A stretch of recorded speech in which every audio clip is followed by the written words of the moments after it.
যদি তুমি একটা ফ্রি ফায়ার প্লেয়ার হয়ে থাকো তাহলে এই ছেলেটার ব্যাপারে কখনো জানো না, কারণ কি ওর ব্যাপারে জানলে তুমি উল্টা আমাকে গালি দিবা। এই ছেলেটা একটা মিডিল ক্লাস ফ্যামিলি থেকে বিলংস করত, আর ঠিক এরই জন্য তার স্বপ্নগুলো ছিল অনেক বড় বড়। কারণ কি তার ঘরে বড় লোকদের মতো কোটি কোটি টাকা থাকতো না, কারণ কি তার বাবা মা অনেক কষ্ট করে টাকা ইনকাম করতো আর অনেক বুঝে শুনে টাকাগুলো খরচ করতো। আর ঠিক এর জন্যই এই ছেলেটা সবসময় ভাবতো সে অনেক এগিয়ে যাবে, বড়লোক হবে, ঘর কিনবে, গাড়ি কিনবে আর তার সব স্বপ্ন পূরণ করবে। কিন্তু সাডেনলি ওই ছেলেটার এমন একটা অ্যাপের মধ্যে টাকা ঢোকানোর অভ্যাস হয়ে গেল, তাতে সে প্রতি সপ্তাহে, প্রতি দিনে, প্রতি মাসে, প্রতি বছরে টাকা ঢোকাতে থাকতো। আর তুমি জেনে অবাক হবা, সে এমন একটা অ্যাপে টাকা ঢোকাতো যে অ্যাপ থেকে না সে তার টাকাটা ব্যাক পেত আর না ওই টাকার বিনিময়ে আরো বেশি টাকার আসার সম্ভাবনা থাকতো। তারপরেও সে তার মা বাবার কাছ থেকে মিথ্যা বলে, কোথাও থেকে চুরি করে, বন্ধুদের থেকে হাওলাত করে নিজের কষ্টের টাকাও লাগিয়ে দিত। এটা শুধু এর জন্যই যে ওই অ্যাপসটাতে এমন কিছু কয়েন পাওয়া যাইতো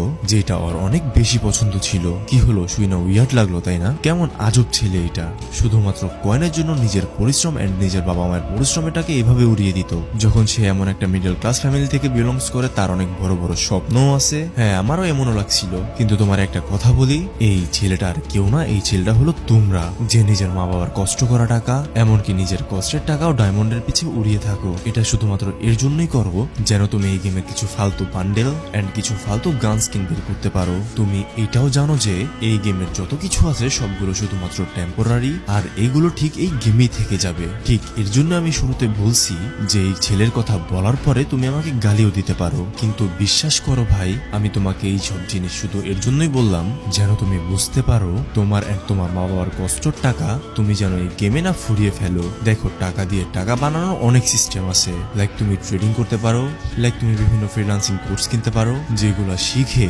তোমার ফিউচার তুমি ব্রাইট করতে পারবা। যেমন তুমি আমাকেই দেখো, আমি যখন এসব বুঝতে পারি তখন এসব ফালতু খরচ বাদ দিয়ে আমি এই ট্রেডিং কে বেছে নিই। এন্ড আজকে এখন এই মুহূর্তে দাঁড়িয়ে আমি বলবো যে হ্যাঁ ভাই, আমার কাছে অনেক কিছু আছে, সো তোমরাও বাদ দিয়ে দাও। আমি নিজে তোমাকে হেল্প করবো তোমার ফিউচার ব্রাইট করতে, আমি নিজে দাঁড়িয়ে তোমাকে শিখাবো ট্রেডিং। তারপরেও তুমি এই সব বাদ দিয়ে দাও। যাও এখনই আমার পিন করা ভিডিওটা দেখো এন্ড আমার সাথে লেগে পড়ো এন্ড প্রমিস করো যত কিছুই হয়ে যাক না কেন তুমি তোমার ফিউচার ব্রাইট করবা।